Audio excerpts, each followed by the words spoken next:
ഓം നമോ നാരായണായ. എല്ലാ സുഹൃത്തുക്കളായ സജ്ജനങ്ങൾക്കും വിനീത നമസ്കാരം. എല്ലാവർക്കും ഗോവിന്ദത്തിലേക്ക് ഹാർദമായ സ്വാഗതം. നമുക്കിന്ന് 35-ാം ദശകത്തിലെ 9-ാമത്തെ ശ്ലോകമാണ് നോക്കാനുള്ളത്. 8-ാം ശ്ലോകത്തിൽ സീതാദേവിയെ കാനനത്തിൽ ഉപേക്ഷിക്കുന്നതും വാൽമീകിയുടെ ആശ്രമത്തിൽ വെച്ച് സീതാദേവി ലവകുശന്മാർക്ക് ജന്മം നൽകുന്നതും നാം കണ്ടുവല്ലോ. കാട്ടിൽ സീതാദേവിയെ ഉപേക്ഷിച്ചിട്ട് വരാനായി ശ്രീരാമൻ ലക്ഷ്മണനെയാണ് നിയോഗിക്കുന്നത്.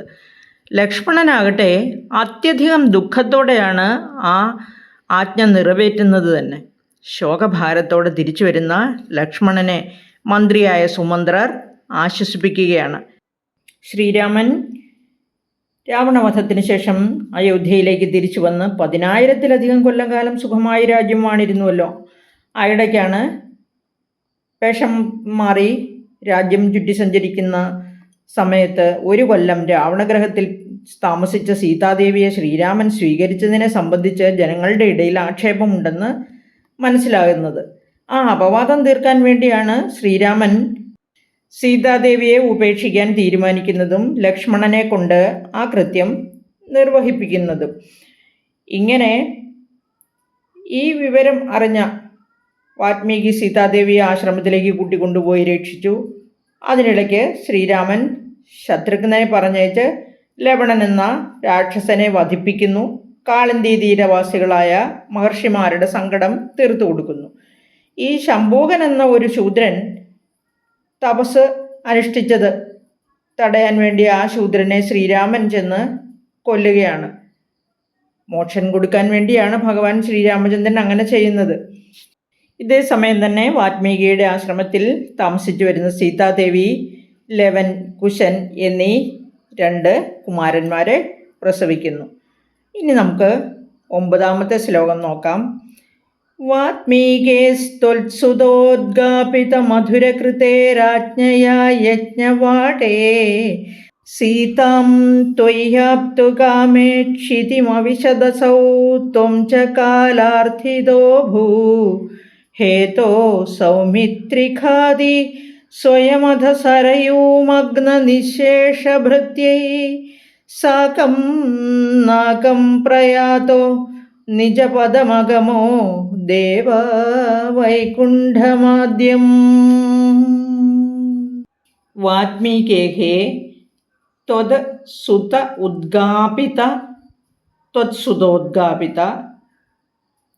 മധുരകൃതേഃ ആജ്ഞയാ യജ്ഞവാടേ സീതാം ത്വയി ആപ്തുകാമേ ക്ഷിതിം അവിശദ അസൗ ത്വം ച കാലാർത്ഥിതഃ അഭൂഃ ഹേതോ സൗമിത്രിഖാദി സ്വയമധ സരയൂമഗ്നനിശേഷഭൃത്യൈഃ സാകം നാകം പ്രയാതോ നിജപദം അഗമഃ ദേവ വൈകുണ്ഠം ആദ്യം. വാൽമീകേസ്ത്വത്സുതോദ്ഗാപിത മധുരകൃതേ രാജ്ഞയാ യജ്ഞവാടേ. നമുക്കിവിടെ വാൽമീകേഹേ എന്ന് പറഞ്ഞ വാൽമീകിയുടെ എന്നാണ്. ആജ്ഞയാ യജ്ഞവാടേ, ആജ്ഞയാ വാൽമീകിയുടെ ആജ്ഞയാൽ, ത്വത് സുത ഉദ്ഗാപിത അങ്ങയുടെ പുത്രന്മാരെന്ന് ഉദ്ഘോഷിക്കപ്പെട്ട, മധുരകൃതേ മധുരകൃതി എന്നിവിടെ ഉദ്ദേശിച്ചിരിക്കുന്നത് വാൽമീകി രചിച്ച രാമായണത്തെയാണ്. ആ വാൽമീകി മഹർഷിയുടെ ആജ്ഞയാൽ അല്ലെങ്കിൽ നിയോഗമനുസരിച്ച് എന്ന് എഴുതിയിരിക്കുന്നു. യജ്ഞവാടേ എന്ന് പറഞ്ഞിരിക്കുന്ന യജ്ഞശാലയിൽ, അവിടെ ശ്രീരാമ പട്ടാഭിഷേകമൊക്കെ കഴിഞ്ഞ് അശ്വമേധയാഗം നടത്തുകയായിരുന്നു. അശ്വമേധയാഗത്തിൽ ഭഗവാൻ ശ്രീരാമചന്ദ്രൻ, അതായത് മഹാരാജാവിൻ്റെ ആ വാമഭാഗത്ത് സീതാദേവിയെ ഇരുത്തണമല്ലോ. സീതാദേവി വാൽമീകിയുടെ ആശ്രമത്തിലായതിനാൽ സീതാദേവിയുടെ ഒരു സുവർണ പ്രതിമയാണ് സ്ഥാപിച്ചിരിക്കുന്നത്. സീതാദേവിയെ തിരിച്ചു കൊണ്ടുവരണമെന്ന് ഭഗവാൻ ശ്രീരാമചന്ദ്രന് വളരെയധികം ആഗ്രഹമുണ്ട്. അത് മനസ്സിൽ അടക്കി വച്ചിരിക്കുകയാണ് അദ്ദേഹം. ആ സമയത്താണ് ഈ യജ്ഞശാലയിലേക്ക്, അശ്വമേധയാഗം നടത്തുന്ന യജ്ഞശാലയിലേക്ക് അങ്ങയുടെ പുത്രന്മാരെന്ന് ഉദ്ഘോഷിക്കപ്പെട്ട ലവകുശന്മാർ വരുന്നത്. എങ്ങനെയാണ്? ആ മധുരകൃതിയായ വാൽമീകി രാമായണം പാടിക്കൊണ്ടാണ് വരുന്നത്. സീതാം ത്വയി ആപ്തുകാമേ, സീതയെ ത്വയി ആപ്തുകാമേ, അങ്ങ് ആഗ്രഹിച്ചിരുന്നു. എന്താണ് ആഗ്രഹിച്ചിരുന്നത്? സീതയെ തിരിച്ചു കൊണ്ടുവരണമെന്ന്. ക്ഷിതിം അവിശദസൗ, ആ സീതാദേവി ഭൂമിയിലേക്ക് മറയുന്നു.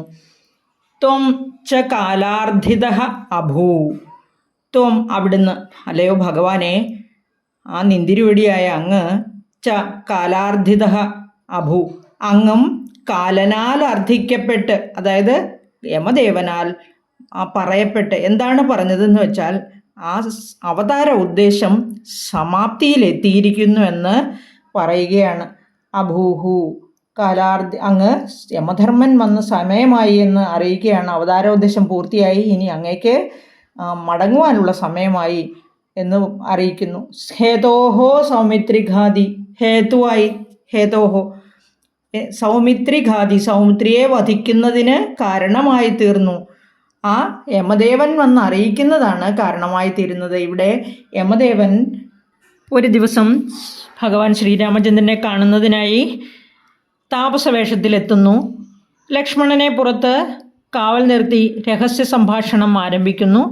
ആ സമയത്ത് ആരെങ്കിലും വന്ന് സംഭാഷണം കേൾക്കുകയോ കാണുകയോ ചെയ്താൽ അയാളെ കൊല്ലണമെന്നായിരുന്നു വ്യവസ്ഥ.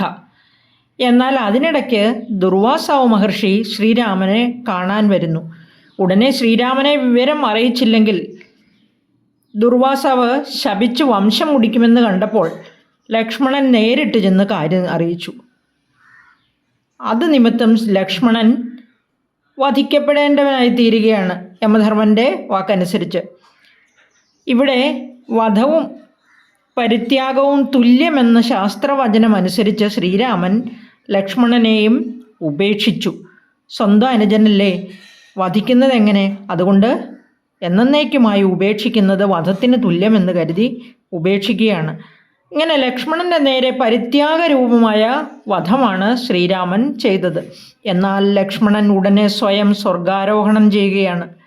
ഒടുവിൽ ശ്രീരാമനും സകല ഭൃത്യന്മാരോടും കൂടി സരയൂ നദിയിൽ മുങ്ങി സ്വർഗാരോഹണം ചെയ്യുന്നതായിട്ടാണ് ഈ ശ്ലോകത്തിൽ പറഞ്ഞിരിക്കുന്നത്. സ്വയമധസരയൂ മഗ്ന നിശേഷ ഭൃത്യൈഹി, സ്വയം തന്നെത്താൻ സ്വയം ശ്രീ രാമചന്ദ്രൻ സരയൂ നദിയിൽ മഗ്നനായി, അതായത് മുങ്ങിയിട്ട്, ഭൃത്യൈഹി ഭൃത്യന്മാരോടുകൂടി, സാകം നാഗം പ്രയാതഃ, നാഗം ഇവിടെ സ്വർഗമാണ്, സാകം കൂടി എന്നർത്ഥം. എല്ലാ ഭൃത്യൈഹി സാഗം, ഭൃത്യന്മാരോടുകൂടി സ്വർഗം പ്രാപിച്ചു എന്നർത്ഥം. ആദ്യം നിജപദം വൈകുണ്ഠം അഗമഹ, ഇവിടെ ആദ്യത്തെ സ്വന്തം സ്ഥാനമായ വൈകുണ്ഠലോകം പ്രാപിച്ചു. ഭഗവാന്റെ സ്വന്തം ആവാസസ്ഥാനമായ വൈകുണ്ഠലോകത്തെ പ്രാപിച്ചു എന്ന് സാരം. ഇനി 10ാമത്തെ ശ്ലോകത്തിൽ രാമായണ കഥയിൽ നിന്നുള്ള ഗുണപാഠം വിവരിച്ചുകൊണ്ട് ദശകം ഉപസംഹരിക്കുകയാണ് ശ്രീ മേൽപ്പത്തൂർ. നമുക്ക് 10ാമത്തെ ശ്ലോകം വായിക്കാൻ പഠിക്കാം. സോയം മർത്യാവതാരസ്തവ ഖലു നിയതം മർത്യശിക്ഷാർത്ഥമേവം വിശ്ലേഷാർത്തിർനിരാഗസ്ത്യജനമപി ഭവേത് കാമധർമാതിസക്ത്യ നോ ചേത് സ്വാത്മാനുഭൂതേ ക്വനു തവ മനസോ വിക്രിയാ ചക്രപാണേ സത്വം സത്വൈകമൂർത്തേ പവനപുരപതേ വ്യാധുനു വ്യാധിതാപാൻ. സഹ അയം മർത്യാവതാരഃ തവ ഖലു നിയതം മർത്യഃ ശിക്ഷാർത്ഥം ഏവം വിശ്ലേഷ ആർത്തിഃ നിരാഗസ്ത്യ ജനം അപി ഭവേത് കാമധർമ്മ അതിസക്ത്യ നോ ചേത് സ്വ ആത്മാനുഭൂതേഃ ക്വനു തവ മനസഃ വിക്രിയാ ചക്രപാണേ സഹ ത്വം സത്വൈകമൂർത്തേ പവനപുരപതേ വ്യാധുനു വ്യാധി താപാൻ. സഹ ത്വം, ഇവിടെ സഹ ത്വം എന്ന് പറഞ്ഞിരിക്കും. ത്വം അങ്ങ്, നിന്തിരുവടി. ആ നിന്തിരുവടി നമ്മൾ മുൻ ശ്ലോകങ്ങളിലെല്ലാം പറഞ്ഞ പ്രകാരമുള്ള ആ ഭഗവാൻ ശ്രീരാമചന്ദ്രൻ്റെ ഗുണഗണങ്ങളെല്ലാം വർണ്ണിച്ചിട്ടാണ്, ആ കഥകളെല്ലാം പറഞ്ഞിട്ട് ഇവിടെ ഗുരുവായൂരപ്പനോട് പറയാണ്, ഇപ്രകാരമെല്ലാമുള്ള അങ്ങ്, അല്ലയോ ഗുരുവായൂരപ്പ, ധർമ്മത്തിൽ അത്യാസക്തി ഉണ്ടായാൽ എന്നാണ് പറഞ്ഞിരിക്കുന്നത് ഇവിടെ. ധർമ്മത്തിൽ അത്യാസക്തി ഉണ്ടായാൽ സഹ അയം മർത്യാവതാരഃ, അതായത് മനുഷ്യനായിട്ട് ജന്മമെടുത്തിട്ടുള്ള അങ്ങയുടെ ആ മനുഷ്യാവതാര കഥയെ പറ്റിയാണ് ഇവിടെ പ്രകീർത്തിക്കുന്നത്. തവ ഖലു നിയതം, ചില കർമ്മങ്ങൾ മനുഷ്യർക്ക് ചെയ്യേണ്ടതായിട്ടുണ്ട്. മനുഷ്യൻ്റെ വികാരങ്ങളും വിചാരങ്ങളും എല്ലാമുള്ള പച്ച മനുഷ്യനായിട്ടാണ് ഭഗവാൻ ശ്രീരാമചന്ദ്രൻ ജീവിച്ചത്. ഭഗവാനായിട്ട് പോലും അത് മർത്യ ശിക്ഷാർത്ഥം ഏവം എന്ന് പറഞ്ഞിരിക്കുന്നത് മറ്റു മനുഷ്യർക്ക് ഒരു ഗുണപാഠമാകാൻ വേണ്ടിയാണ് അങ്ങ് ഈ മനുഷ്യാവതാരം എടുത്തത് എന്ന് പറഞ്ഞിരിക്കുന്നതാണ്. അതെന്തൊക്കെയാണെന്നാണ് ഇനി പറയുന്നത്. വിശ്ലേഷാർത്ഥി, ആ വിശ്ലേഷാർത്ഥി എന്ന് പറഞ്ഞിരിക്കുന്ന വിരഹദുഃഖം, സീതയുമായിട്ടുള്ള വിരഹദുഃഖം. ആദ്യം കൊട്ടാരത്തിൽ നിന്ന് വനത്തിലേക്ക് പോകുമ്പം മാതാവ്, പിതാവ്, മറ്റ് ബന്ധുജനങ്ങൾ എല്ലാവരുമായിട്ടുള്ള വിരഹം. അതുപോലെ നിരാഗസ്ത്യജനമഭി, അതായത് നിരപരാധികളായ തൻ്റെ പ്രിയപ്പെട്ടവരെ ഉപേക്ഷിക്കേണ്ടി വന്നു എന്നാണ് ഇവിടെ പറഞ്ഞത്. ഭവേദ്, അങ്ങനെ ചെയ്യേണ്ടി വന്നു, ചെയ്തു. ഇവിടെ സീതാദേവിയെ സ്വീകരിക്കണമെന്ന് ആഗ്രഹിച്ചപ്പോൾ സീതാദേവി ഭൂമിക്കുള്ളിൽ പ്രവേശിച്ചു. അത് കഴിഞ്ഞ് കാലദേവൻ വന്ന് സ്വർഗാരോഹണത്തിന് കാലമായെന്നറിയിച്ചു ഭഗവാനെ. അപ്പോൾ ആ ലക്ഷ്മണനെ പരിത്യജിക്കേണ്ടി വന്നു. അങ്ങനെ വിരഹദുഃഖത്തിൽ നിറഞ്ഞു നിന്നു ഭഗവാന്റെ ജീവിതകാലം മുഴുവൻ. അതാണ് ഇവിടെ പറഞ്ഞിരിക്കുന്നത്. യജ്ഞശാലയിൽ വെച്ച് സീതാദേവിയെ സ്വീകരിക്കുവാനായി വാൽമീകി മഹർഷി ശ്രീരാമചന്ദ്രനോട് അപേക്ഷിക്കുന്നു. അതിൻ പ്രകാരം സീതാദേവിയോട് ഒരിക്കൽ കൂടി അഗ്നിപ്രവേശം നടത്താനായി ശ്രീരാമചന്ദ്രൻ പറയുകയാണ്.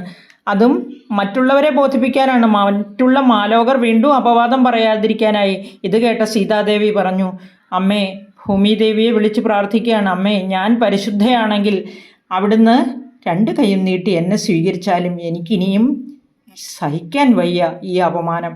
അതുകൊണ്ട് എന്നെ സ്വീകരിച്ചാലും, എന്നെ അവിടുത്തെ പുത്രിയായി സ്വീകരിക്കുന്നുവെങ്കിൽ, ഞാൻ പരിശുദ്ധയാണെന്ന് വിചാരിക്കുന്നുവെങ്കിൽ ഈ ക്ഷണം അവിടുന്ന് എന്നെ 2 കൈയും നീട്ടി സ്വീകരിച്ചാലും എന്ന് പറയുന്നതും ഭൂമി പിളർന്ന് അതിൽ നിന്നൊരു സുവർണ സിംഹാസനം പൊങ്ങി വന്ന് സീതാദേവിയെ കൊണ്ടുപോകുന്നു. ഇവിടെ പറഞ്ഞതിൻ്റെ അർത്ഥം, ഇവിടെ ആഗ്രഹം, അതായത് ധർമ്മത്തിലും കാമത്തിലും അത്യാസക്തി ഉണ്ടായാൽ വിരഹദുഃഖവും നിരപരാധികളെ ഉപേക്ഷിക്കലും വേണ്ടി വന്നേക്കാം. അത് മനുഷ്യർക്ക് ഇപ്രകാരം ഉപദേശിക്കാൻ വേണ്ടി തന്നെയാണ് അങ്ങനെ ചെയ്തത്. ഇതൊരു ഗുണപാഠമാകാൻ വേണ്ടി തന്നെയാണ് ഭഗവാൻ ശ്രീരാമചന്ദ്രൻ്റെ കഥ നമ്മുടെ മുമ്പിൽ പറഞ്ഞിരിക്കുന്നത്. അല്ലെങ്കിൽ നോചേത് ചക്രപാണേ, അങ്ങനെ അല്ല എങ്കിൽ കാലസ്വരൂപമായ ആ സുദർശന ചക്രം കയ്യിലുള്ള ഭഗവാനെ, സ്വാത്മാനുഭൂതേ തവ മനസഹ, ആ ശുദ്ധ സത്വസ്വരൂപനായ ബ്രഹ്മാനന്ദം അനുഭവിച്ചുകൊണ്ടിരിക്കുന്ന ഭഗവാന്റെ മനസ്സിൽ വികാരത്തിന് സ്ഥാനം എവിടെയെന്ന് ചോദിച്ചിരിക്കുകയാണ്. വിക്രിയ കൊനുതവ മനസ്സ വിക്രിയ ചക്രപാണേ, ആ ബ്രഹ്മാനന്ദം അനുഭവിച്ചു കൊണ്ടിരിക്കുന്ന അങ്ങയുടെ മനസ്സിൽ ഇപ്രകാരമുള്ള മാനുഷിക വികാരങ്ങൾക്ക് എവിടെയാണ് സ്ഥാനം എന്ന് ശ്രീ മേൽപ്പത്തൂർ ചോദിക്കുന്നു. സത്വൈകമൂർത്തേ, ശുദ്ധ സത്വസ്വരൂപനായ ഗുരുവായൂരപ്പ, പവനപുരപതേ സഹത്വം, അങ്ങനെയുള്ള ഇപ്രകാരമെല്ലാമുള്ള നിന്തിരുവടി രോഗക്ലേശങ്ങളെ മാറ്റിത്തരണമേ എന്ന്. പവനപുരപതേ സഹത്വം വ്യാധിതാപാൻ വ്യാധുനു, എൻ്റെ രോഗദുരിതങ്ങളെ എല്ലാം മാറ്റിത്തരണമേ എന്ന് ശ്രീ മേൽപ്പത്തൂർ പ്രാർത്ഥിച്ചുകൊണ്ട് ഈ ശ്ലോകം അവസാനിപ്പിക്കുകയാണ്. 35-ാമത്തെ ശ്ലോകം അങ്ങനെ അവസാനിച്ചു. പവനപുരപതേ സഹത്വം വ്യാധിതാപാൻ വ്യാധുനു, മനുഷ്യർക്ക് കാമത്തിൽ അത്യാസക്തി ഉണ്ടായാൽ വിരഹദുഃഖം അനുഭവിക്കേണ്ടി വരും, ധർമ്മത്തിൽ അത്യാസക്തി ഉണ്ടായാൽ നിരപരാധികളെ പോലും ഉപേക്ഷിക്കേണ്ടി വരും എന്ന തത്വം സാമാന്യ ജനങ്ങൾക്ക് ഉപദേശം നൽകുവാൻ വേണ്ടിയാണ് ഭഗവാൻ ശ്രീരാമചന്ദ്രൻ മനുഷ്യനായി അവതരിപ്പിച്ചത്. ശ്രീരാമചന്ദ്രന് കാമാസക്തി നിമിത്തമാണല്ലോ സീതാവിരഹ ദുഃഖം അനുഭവിക്കേണ്ടി വന്നത്. ധർമ്മത്തിലുള്ള ആസക്തി കൊണ്ട് തന്നെയാണല്ലോ നിരപരാധികളായ സീതാലക്ഷ്മണന്മാരെ ഉപേക്ഷിക്കേണ്ടതായി വന്നത്. അതുപോലെ ചിലപ്പോൾ മറ്റുള്ള മനുഷ്യർക്കും ചെയ്യേണ്ടി വരും, അനുഭവിക്കേണ്ടതായി വരും. അമിതമായാൽ അമൃതം വിഷം എന്നാണല്ലോ രാമാവതാരത്തിൻ്റെ ഗുണപാഠം. നിത്യാനന്ദ സ്വരൂപനായ ഭഗവാന് രാഗമോ ദ്വേഷമോ ഒന്നുമില്ല എന്ന് ഇവിടെ ശ്രീ മേൽപ്പത്തൂർ പറഞ്ഞിരിക്കുന്നു. അതാണ് ഈ ശ്ലോകത്തിൻ്റെ താല്പര്യം. ഓം നമോ നാരായണായ. സർവത്ര ഗോവിന്ദനാമ സങ്കീർത്തനം. ഗോവിന്ദ ഗോവിന്ദ. ഹരേ ശ്രീ പാഹി മാം പാഹി. കൃഷ്ണ ഗുരുവായൂരപ്പ. ഹരേ കൃഷ്ണ. കൂട്ടുകാരെ, എല്ലാവർക്കും വീഡിയോ ഇഷ്ടമായി എന്ന് വിചാരിക്കുന്നു. ഇഷ്ടപ്പെട്ടാൽ ലൈക്ക് ചെയ്യണം, ഷെയർ ചെയ്യണം, സബ്സ്ക്രൈബ് ചെയ്യണം. അതുപോലെ തന്നെ കമൻറ്റ് ചെയ്യാനും മടിക്കരുത്. എല്ലാവർക്കും നന്ദി, നമസ്കാരം. ഈ കഥകളെല്ലാം വിശദമായി രാമായണ കഥയിൽ പറഞ്ഞിട്ടുണ്ട്. ലിങ്ക് ഡിസ്ക്രിപ്ഷൻ ബോക്സിൽ കൊടുക്കുന്നുണ്ട്. ദയവായി കാണണം, കണ്ടിട്ട് അഭിപ്രായം അറിയിക്കണം. ഒരിക്കൽ കൂടി ശുഭദിനം നേരുന്നു. എല്ലാവരുടെയും ജീവിതം സന്തോഷവും സമാധാനവും ഐശ്വര്യവും നിറഞ്ഞതാകട്ടെ എന്ന് പ്രാർത്ഥിച്ചുകൊണ്ട് നിർത്തുന്നു. ഒരിക്കൽ കൂടി നന്ദി, നമസ്കാരം.